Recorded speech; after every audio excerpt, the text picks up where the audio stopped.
Hey guys, welcome to the Nosebleeds. I'm Will Presti, and I am thrilled to be here with today's guest. Swipe it up his nose a little bit. The altitude's getting to him. This is Mr. Scott Stanford. How you doing, Hey, sir? John, you're doing great work here. Oh, very good. Good to see you, buddy. Appreciate that. Scott is, of course, an amazing broadcaster. It really spans Go ahead. all networks and Continue. genres, but I know you mostly from sports. Yes. I look at you, I think about breaking sports news. Yes. Also WWE. Yes, sir. So I mean, you're constantly I'm surrounded omnipresent, by, if you will. Yes. You are. Now we're here at Collectible Exchange. I got to ask you.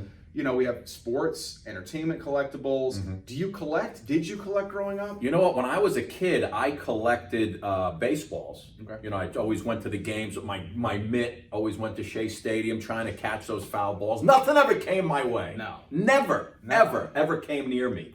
But as I grew up, you know, my dad would then, you know, he'd go to those stores and purchase a hockey puck or a baseball. Sure. Get them from back in the day, we had little shows that would come to town and you'd go get baseball cards. I do have, which I'm saving for my grandkids, I've got 2 photo albums of baseball cards that start in the 60s. Wow. You know, Derek Jeter's rookie card and A-Rod's rookie card and, you know, the Willie Mazes of the world.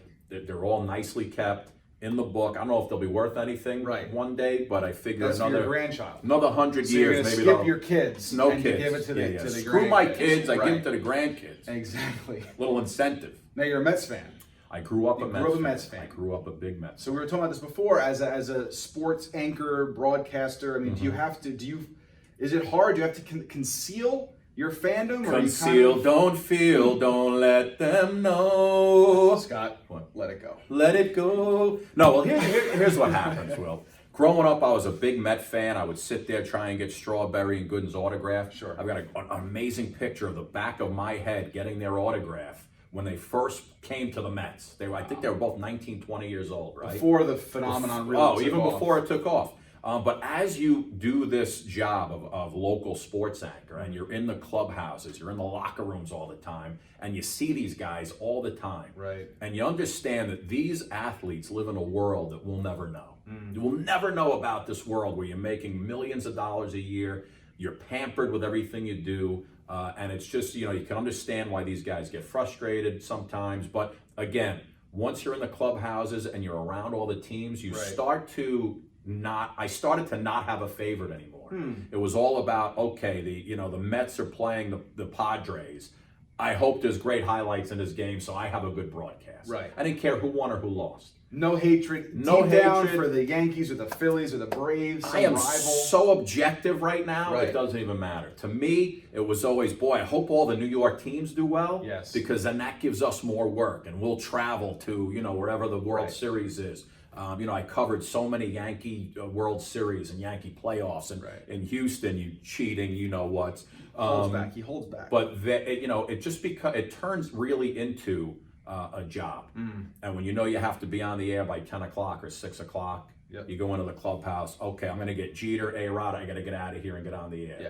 And it's just, that's really what it became. So my fandom kind of went away. Right. But then, 2000 then, the Subway Series, Worlds Colliding, Yeah. New York all over. Was that just like heads going to explode, media? How do we cover all this in one day, in one broadcast? Well, it was funny. In 2000, I had not hit the broadcast scene yet. I started on CBS 880 in 2001. So 2000, long story short, I owned a production company with my brother at the time. So I was watching. Right. At the time, I was rooting for the Mets to beat the Yankees, but unfortunately, It's all the time we have. so it didn't work out so well. was Anyway, Mark interesting. Messier just left the building, my friend. Messier just walked out of here. It was Mark Messier unbelievable. left the building. Yeah, you perked up a little. You kind of, it was like, I who saw is this that? You saw a big, burly, bald head go head by, go and I was by, like, whoa, Messier. Yeah.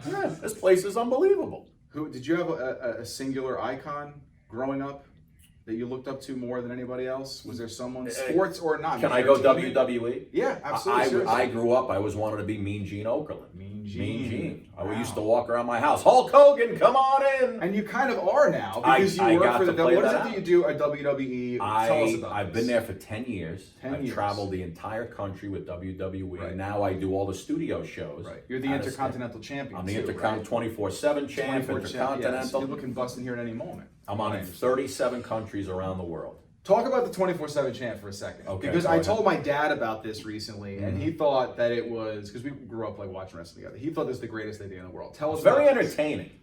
The 24/7 championship is a belt they just came out with maybe about 6-7 months ago. And this belt can be defended anywhere, any time of day. So whoever has this belt on, you have to have a swivel on your head because Right. people are constantly chasing you. And there's always, it's amazing, Will, there's always a referee nearby. It's in the you're airport. on the subway. It doesn't matter. Brushing your teeth. Yes, there's always, always a ref. One guy was actually getting married, and he was the 24/7 champion. As he was walking down the aisle, another wrestler, boom, pinned him. There was a ref. The left. priest takes the collar off. Yeah, priest takes starts the collar hitting the off. mat. Uh-huh. And Guy had to it's go just- on his honeymoon. He wasn't. Right. the Now, is it champion only, anymore. you said belt on. If Yeah. you want a reprise from all, can you just take the belt off? Yeah, you don't have to have the belt on at all Okay, times. it's not like a. But if you're the an champ, ankle you're still the bracelet champ. where they know it's been taken off of you. Anywhere, any time of Anytime. day, you are in sight. Who is the current 24/7 champion? That is a good question. Oh, you know who's a 24/7 champ? Mojo Rawley. There you go. But he just lost to a buddy of his, like for the lights of some new guy. I can't remember Buddy his is. name. Yeah. Those are the easiest people probably to lose the belt. to. Yes, You're your hanging out buddy's with turn- your buddy's you're turn having on a you. drink, right? You're at the bar, and the next thing you know, Absolutely. head in the beer, you lose your If I had the belt. 24/7 title, you'd be pinning me right now. Now, I'd be setting you up like the Raptors do, and Absolutely. my buddies are coming from the sides. Never ends, my If you're a friend. Jurassic Park 24/7. fan.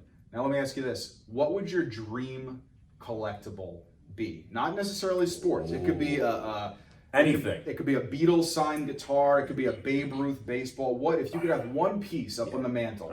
Would it be a mantle? It's a little play on words there. What would it be for you? It would be the dress that Jennifer Aniston wore to the Emmys in 2012. I don't know if you're being serious, but if you are, I respect you. Now tell me more about it. I can't not ask. I can't tell you about it. Do you, I was looking for a Pam Anderson joke in there, but it was going to get too big. Is that really? Is that really a prize collectible? Tell I've me. always been in love with Jennifer Aniston. Is that right? And You're a- Pamela you're a Anderson. meter. And Lonnie Anderson. Pamela Anderson is a Louis? Louis Anderson. I mean, all of them. Now, Pam just got divorced after 10 a 12-day 12 days, 10 marriage via text. Yeah. Did you read the text? I read the whole thing. The It guy was just kinda- like, hey, yeah. it's been real. I paid your debts. What I've learned over the Thanks for past coming. week is that we're not compatible. Yeah. He's like, go back to Canada, and I'm going to go back to wherever I'm from. I'm not Yeah. ready for the spotlight. Listen, when I envision Pamela Anderson, it's 1990s, running slow motion on the beach. Right. That's the way What's I want she doing? That's the way I want to keep her. Oh, that's how she is. I thought Slow you meant motion that's on what the you beach. were No, doing, her. imagine. You know, the beginning of Baywatch. Right, I got you. Listen, can't go. But listen, in all seriousness, Yeah, hit me. one collectible would have to be probably, I would love to have, my favorite Met was always Tom Seaver. Right. So if I had to go one collectible, it would be maybe like a mitt from Tom Seaver would be like my ultimate Right. sports prize. Well, it's funny you say that. You're gonna come on in, Tom Seaver. Well, I got to ask a little bit of a prediction here. Mets, Yankees. What do you see in the future this year? You know what? I just saw the Mets are favorites somewhere to win their division, which was insane. They're like number 7 to win the whole thing. or something like But that. listen, you know, I was watching Garrett Cole just this morning throwing first warm-ups, and how do you not love the Yankees, right? Right. I mean, they got to be the favorite to win the whole thing. Dodgers? The Dodgers, you know, who wouldn't love to see a Yankee-Dodger series, right? The Astros. And right, the Astros. Cheaters. Don't take the buzzers off my He's got- shirt. this is a- I got buzzers on my This is shirt. Altuve impersonation. But no, this is but Tom Seaver. That would be the one. But so Mets, Yankees, you think pretty good things. Both teams. I think Mets they're too? gonna listen. I think I saw Rojas, who was practicing today with the team. Guy's jacked up. I didn't know he was so jacked up. Yeah. I think both teams could have a great year, and you know what? We need it, man. Yeah. We need it in New York. We got so much nothingness going on with our sports team. All we have is the Knicks, really. Got right the now Knicks, to hang our that's hat it. on. The Knicks. So maybe you'll get to cover your first Subway Series officially this year, huh? How's that sound? I wouldn't mind. Wouldn't mind. The travel would be great. Travel would be great. Yes. This has been the Nosebleeds. I'm Will Presti. Scott Stanford, thank you so much. Jam, excellent. All right, He's a good appreciate it. interviewer. I love this guy.